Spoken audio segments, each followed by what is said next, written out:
پردے کی ضرورت نہیں، لیکن امی پردے کا حکم تو اس جہان کی سب سے زیادہ نیک اور باحیا عورتوں کو دیا گیا تھا، نہیں تو اس بات پر نہیں چھوڑا گیا کہ تمہاری آنکھ میں پردے ہے تو ٹھیک ہے، کیا ضرورت ہے چادروں کو اپنے سروں پر لٹکانے کی۔ ان کی بات آرام دہ سی وضاحت پہ فرحت بیگم لمحے بھر کو دل ملائے، پھر آئیبرو مزید تیکے کر کے ان کی جانب دیکھا۔ جو بھی ہو، لیکن یہاں تمہیں میرے احکامات کے مطابق چلنا ہوگا، یہ تمہارا گھر نہیں ہے جہاں تم اپنی مرضی سے رہو گی، بلکہ یہ میری سلطنت ہے اور اس سلطنت کی حکمران بھی میں ہی ہوں۔ رعایا کو کوئی حق نہیں ہے کہ وہ حکمران کی کسی بات پہ بھی اعتراض کرے یا پھر ان کی کسی بات کو رد کرے، اور تم ویسے بھی قابل نفرت ہو، کیونکہ جس کی بیوی بن کر تم اس گھر میں آئی ہو وہ ہمیشہ سے میرے لیے قابل نفرت رہا، اسی لیے یہاں اپنی حیثیت کو قبول کر کے رہنا نہیں تو پھر تمہیں بھی اندازہ نہیں ہے ان سزاؤں کا جن کا نشانہ ہر وقت وہ شخص بنا جس نے میری حکم عدولی کی۔ حبیبہ کا دل ایک دم کانپا تھا، لیکن پھر بھی وہ مشکل سر ہلا کر ان کے کمرے سے اٹھ آئیں۔ معاذ جو ایک جانب خاموشی سے بیٹھا تھا ان کے چہرے کو بغور دیکھنے لگا۔ ان کا گلابی سا چہرہ اس وقت اسے بے حد سفید لگا تھا۔ وہ خاموشی سے آ کر بیٹھ کے پشت سے ٹیک لگا کر بیٹھ گئیں، پھر معاذ کو دیکھ کر تھکن زدہ سا مسکرائیں۔ وہ اب کے ان کے عین سامنے آ بیٹھا تھا۔ یہ لوگ اچھے نہیں ہیں ماں، اس نے بے چینی سے حبیبہ کی نگاہوں میں ڈولتی اداسی کو دیکھتے ہوئے کہا تھا۔ انہوں نے آگے بڑھ کر اس کے ماتھے پہ بکھرے بالوں کو اپنی انگلیوں سے پیچھے کیا، اس کی روشن پیشانی واضح ہوئی تھی۔ سب لوگ اچھے ہوتے ہیں معاذ، بس ہمیں صبر کے ساتھ ان کی اچھائی کو تلاشنا ہوتا ہے، لیکن یہ لوگ بالکل بھی اچھے نہیں ہیں ماں، یہاں پر کوئی بھی آپ کو، مجھے یا پھر پاپا کو پسند نہیں کرتا۔ اتنی چھوٹی سی عمر میں اس کی باریک بینی پر حبیبہ نے گہرا سانس لیا تھا۔ لمحے بھر کو انہوں نے اسے خاموشی سے دیکھا اور پھر آگے بڑھ کر اس کے دونوں ہاتھ تھامے۔ دیکھو معاذ، میں جانتی ہوں بیٹا کہ تم انسانی رویوں کو بہت باریکی سے دیکھنے کے عادی ہو، مجھے یہ بھی پتہ ہے کہ تم جسے پسند نہیں کرتے اسے اس کے منہ پر ہی کہہ دیتے ہو، اور اگر نہیں بھی کہتے تو تمہارے چہرے پر اس قسم کے آثار نمایاں ہوتے ہیں جن سے پتہ چل جاتا ہے کہ تمہیں کیا اچھا لگ رہا ہے اور کیا نہیں۔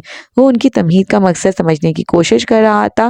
اپنے غم کی شکایتیں انسانوں سے نہیں کرتے معاذ، نہ یہ کسی کو پتہ لگنے دیتے ہیں کہ ہمیں کیا اچھا لگ رہا ہے اور کیا نہیں۔ اپنے غم کی شکایت ہمیں صرف اللہ سے کرنی ہے، جسے صرف یعقوب علیہ السلام نے کی تھی۔ وہ جانتے تھے کہ یوسف علیہ السلام کی گمشدگی میں ان کے بیٹوں کا ہاتھ ہے، لیکن پھر بھی معاذ وہ خاموش رہے۔ شدید غم میں بھی وہ اپنے بچوں پر نہیں چلائے، نہ ہی انہیں کچھ ایسا کہا جو نازیبا ہو، بلکہ وہ خاموشی سے اپنے غم کی فریاد اللہ سے کرتے رہے، کیونکہ وہ جانتے تھے کہ ان کی دعائیں اللہ کے علاوہ اور کوئی نہیں سن سکتا۔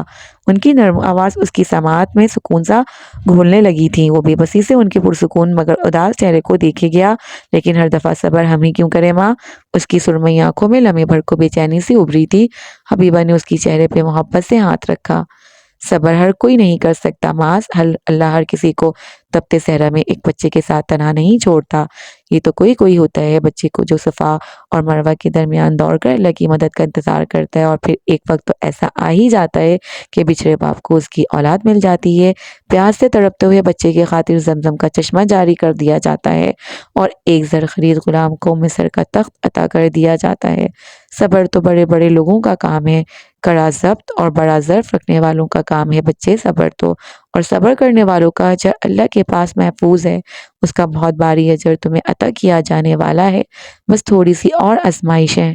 ان کی باتیں امید کا سر تھما دیا کرتی تھیں، کیونکہ وہ قرآن پڑھنے والی تھیں۔ قرآن والے کبھی مایوسیوں میں گر ہی نہیں سکتے تھے۔ میں کوشش کروں گا کہ ان لوگوں میں شامل ہو سکوں جو صبر والے ہیں۔ شاباش، تمہیں میرا ایسا ہی بیٹا بننا ہے۔ تمہیں صبر کا دامن ہاتھ سے نہیں جانے دینا معاذ۔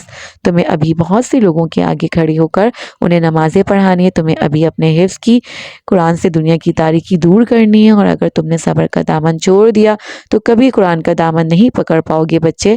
قرآن صبر کرنے والوں کو دیا جاتا ہے، تمہیں بھی بہت صبر کرنے والا بننا ہے۔ پیار سے ایک بار پھر اس کے بالوں میں انگلیاں چلائی تو وہ بھی گہرا سانس لیتا ان کی گود میں سر رکھ کر لیٹ گیا۔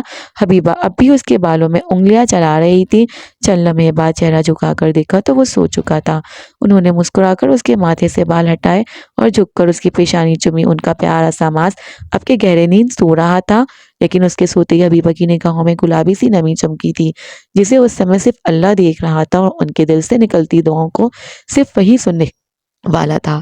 اگلے دن وہ کچن میں کھانا بنا رہی تھی کہ یکایک سائمہ کچن میں آنن فانن داخل ہوئی۔ کیا کر رہی ہو بھابھی؟ اچھا کھانا پکا رہی ہو؟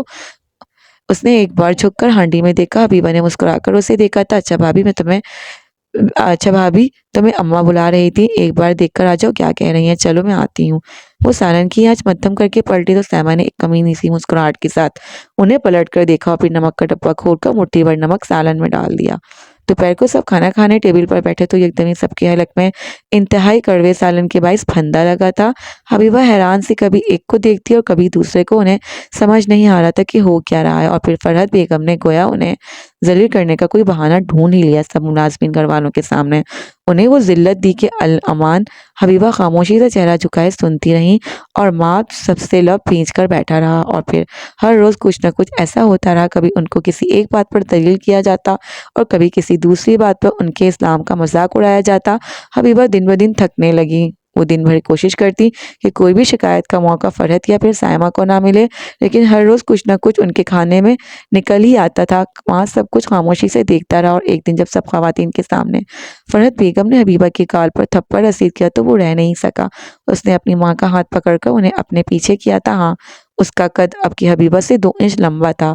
سرمئی آنکھیں غصے سے دمک رہی تھیں اور مٹھی بھینچے وہ کڑی تیوروں سے فرحت کو گھور رہا تھا۔ کیا لڑکے، تیری ہمت بھی کیسے ہوئی میرے درمیان میں آنے کی، اور آپ کی ہمت کیسے ہوئی میری ماں کو ہاتھ لگانے کی؟ وہ ان پر چیخا تھا۔ کئی مہینوں کا لاوا جو اس کے اندر کسی جوالا مکھی کی طرح پک رہا تھا پھٹ کر باہر نکلا۔ یہ میرا گھر ہے، او بھاڑ میں گیا آپ کا گھر اور اس گھر کی سیاستیں۔ مجھے اس سے کوئی سروکار نہیں ہے کہ یہ کس کا گھر ہے، لیکن میری ماں کو اگر آئندہ آپ نے کبھی ذلیل کرنے کی کوشش کی تو مجھ سے برا کوئی نہیں ہوگا۔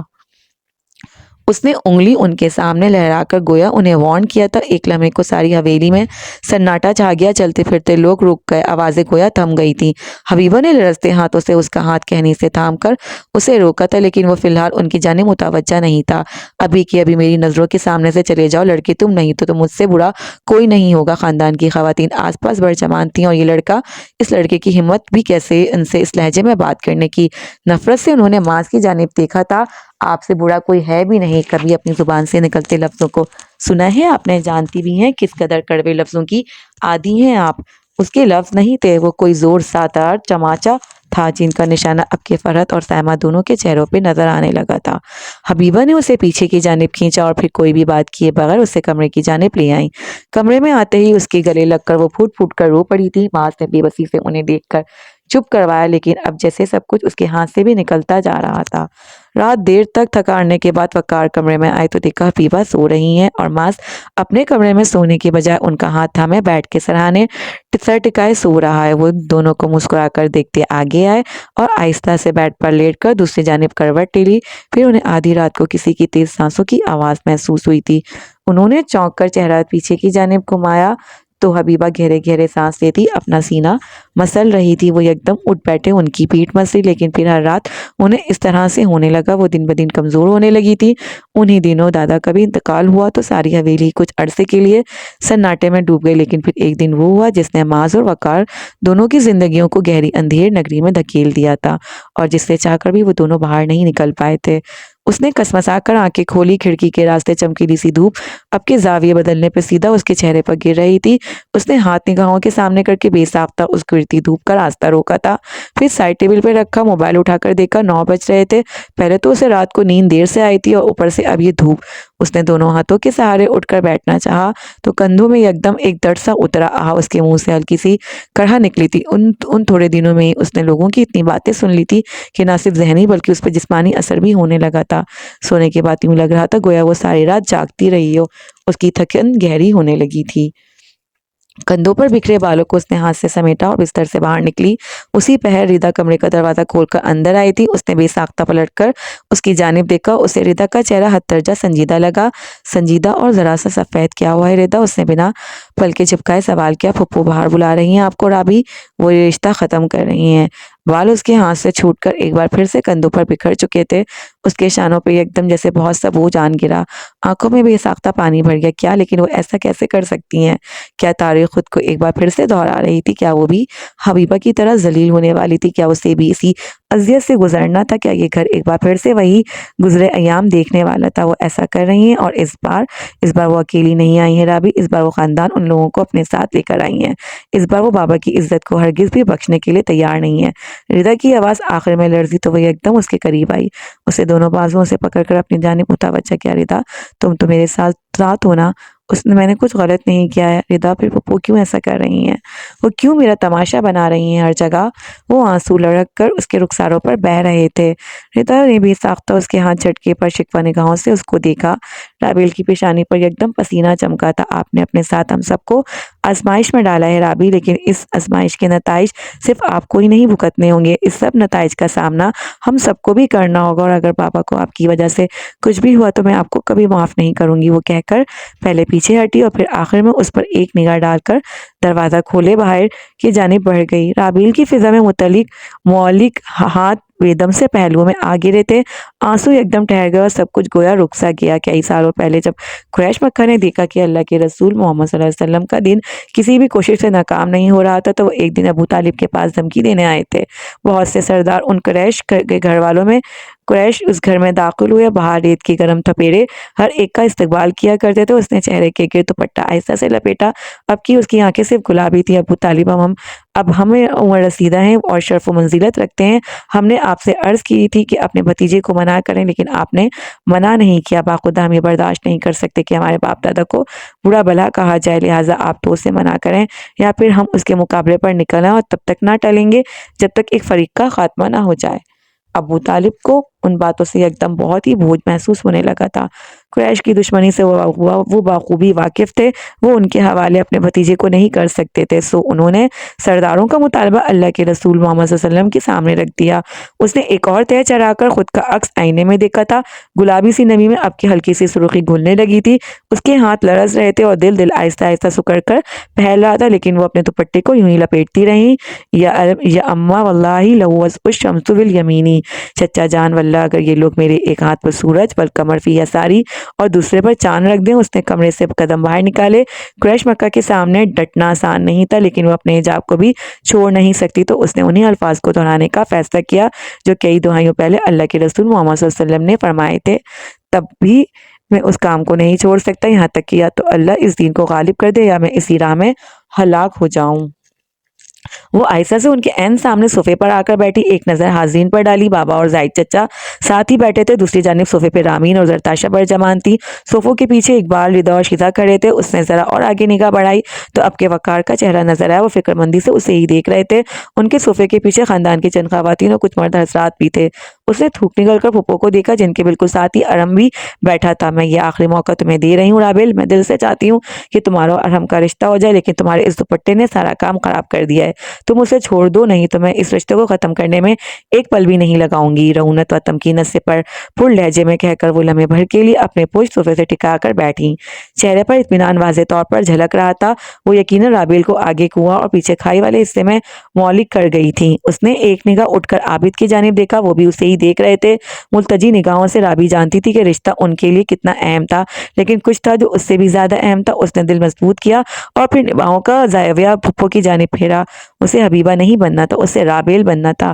اسے اب کی یہ روایت ختم کرنی تھی، اب کے اس ظلم و جبر کی روایت کو ختم ہو جانا چاہیے تھا۔ آپ لوگ میرے ایک ہاتھ پر چاند اور دوسرے پر سورج رکھ دیں، تب بھی میں اس سے پیچھے نہیں ہٹوں گی، یہاں تک کہ اللہ اس دین کو غالب کر دے یا پھر میری جان اس سب میں ہلاک ہو جائے۔ اس کی آواز آج لرز نہیں رہی تھی، اس کی آواز آج مضبوط تھی۔ اگر اس کی جان اس سب میں چلی جائے گی تب بھی اسے اس کا غم نہیں تھا۔ ایسا تو تھا پھر ایسے ہی صحیح، ہر دفعہ وہ پھپھو کو جیتنے نہیں دے سکتی تھی، ہر دفعہ اہل مکہ کا جیتنا ضروری نہیں ہوتا۔ ایک پل کو اس کے جواب پر سب کچھ تھم گیا تھا۔ پھپھو بھی یقینی سے سیدھی ہو بیٹھی۔ تم جانتی ہو نا اس بات کا مطلب؟ جی پھپھو، میں بہت اچھے سے جانتی ہوں اپنی ساری باتوں کا مطلب۔ اور گھر والوں نے آج رابیل کا بالکل نیا روپ دیکھا تھا، سپاٹ، سنجیدہ اور ضدی۔ تمہیں اندازہ ہے تم کیا کہہ رہی ہو؟ کیا میں ایک بار پھر سے کہوں پھپھو؟ اس نے ایک نگاہ ارحم پہ ڈالی تھی، وہ بھی یقینی سے اسے ہی دیکھ رہا تھا۔ میں رشتہ ابھی کے ابھی ختم کر کے چلی جاؤں گی۔ وہ جیسے اسے باور کروا رہی تھی کہ یہ اس کا آخری موقع ہے۔ سب نے بے چینی سے ایک ساتھ پہلو بدلا تھا، دل بری طرح دھڑک رہا تھا اور سانسیں رک رک کر آتی تھی، مگر رابیل فیصلہ کر چکی تھی۔ یہ آپ کا فیصلہ ہے، آپ نے جو کرنا ہے کریں۔ تم اپنا بہت بڑا نقصان کر رہی ہو لڑکی، میں خود کو بڑے سے بڑے نقصان سے بچا رہی ہوں پھپھو۔ دھم دھم دھم جملہ سائمہ کے منہ پہ گویا پلٹ رہے تھے۔ وہ ویسے ہی صوفے پہ بیٹھی رہی۔ رابعہ عابد کو ایک ہی رات نے بدڑ ڈالا تھا۔ تم جانتی بھی ہو اس رشتے کے ٹوٹ جانے کے بعد تمہارا کہیں بھی رشتہ نہیں ہوگا۔ لوگ تمہیں کتوں کی جگہ پہ ڈال دیں گے۔ کوئی تمہیں تو کیا تمہاری وجہ سے تمہاری بہنوں تک نہیں پوچھے گا۔ کیا تم ان سب کی خوشیوں کا قتل اپنے اس بے وقوفانہ فیصلے سے کرنا چاہتی ہو؟ وہ جیسے اب کی اس کی حالت سے حز اٹھا رہی تھی۔ رامین اور عابد نے لمحے بھر کو بے یقینی سے دیکھا تھا۔ سائمہ کو ان کی اس آخری بات کا مطلب وہ اچھے سے سمجھتے تھے۔ وہ اگر کہہ رہی تھی کہ رابعہ کا رشتہ کہیں نہیں ہوگا تو واقعی ایسا ہی ہونا تھا۔ وہ اب کے اسے کسی کے قابل نہیں چھوڑنے والی تھیں۔ پلیز آپ ہی ایسے آپ، میں بھی یہی ہوں اور آپ بھی یہی ہیں پھپھو، میں بھی انتظار کریں اور آپ بھی انتظار کریں۔ اس نے رامین کی بات کاٹ کر بہت سکون سے کہا تھا۔ لمحے بھر کو وہ تیش سے ابل کر آگے ہوئی۔ میں تمہیں خاندان بھر میں بدنام کر دوں گی۔ کوئی دوبارہ تمہارے دروازے پہ تھوکے گا بھی نہیں رابعہ، اور تم جلد ہی جان لوگی کہ میرے ہیرے جیسے بیٹے کو ٹھکرانے کا انجام کیا ہوتا ہے۔ اس کی نگاہ ایک بار پھر سے ارحم پر پھسلی تھی۔ بالکل خاموش نگاہ تھی وہ۔ مجھے بھی آپ کے اس بزدل بیٹے میں کوئی دلچسپی نہیں پھپھو۔ مجھے ایسے کسی بھی انسان میں دلچسپی نہیں جو خود فیصلہ نہ کر سکتا ہو، نہ ہی ان فیصلوں پہ اسٹینڈ لے کر ڈٹ جاتا ہو۔ مجھے آپ کے بیٹے میں کوئی دلچسپی نہیں ہے۔ آپ سدا اسے اپنے پلو سے باندھ کر رکھیں، کیونکہ آپ کی مسلط کی گئی ہر وقت کی مرضی نے اسے فیصلے کرنے کی صلاحیت تو سلیب ہی کر ہی لی ہے۔ اگر وہ بولتی نہیں تو اس کا مطلب یہ نہیں تھا کہ وہ بولنا جانتی نہیں تھی۔ پھپھو کے کانوں سے اب کے واضح طور پر دھواں نکلنے لگا تھا۔ ارحم کا چہرہ بھی یکدم سرخ ہوا۔ بکواس بند کرو اپنی۔ نہیں پھپھو، میرے خیال سے اب بہت ہو چکا ہے۔ نکل آئیں اس مرضی مسلط کرنے کی بیماری سے آپ بھی، کیونکہ حکمرانوں پر جب کوئی حکمرانی کرتا ہے تب بے حد تکلیف ہوتی ہے۔ ایک عرصے تک دادی نے یہ کام کیا اور ان کے بعد اب آپ اس سب کو آگے لے کر چل رہی ہیں۔ معافی مانگ لیں ابھی کے ابھی، نہیں تو بھی آپ کو اندازہ نہیں ہے کہ جو اس دنیا کا اصل حکمران ہے وہ زمینوں کیسے الٹتا ہے آسمانوں پر، انسانوں پر۔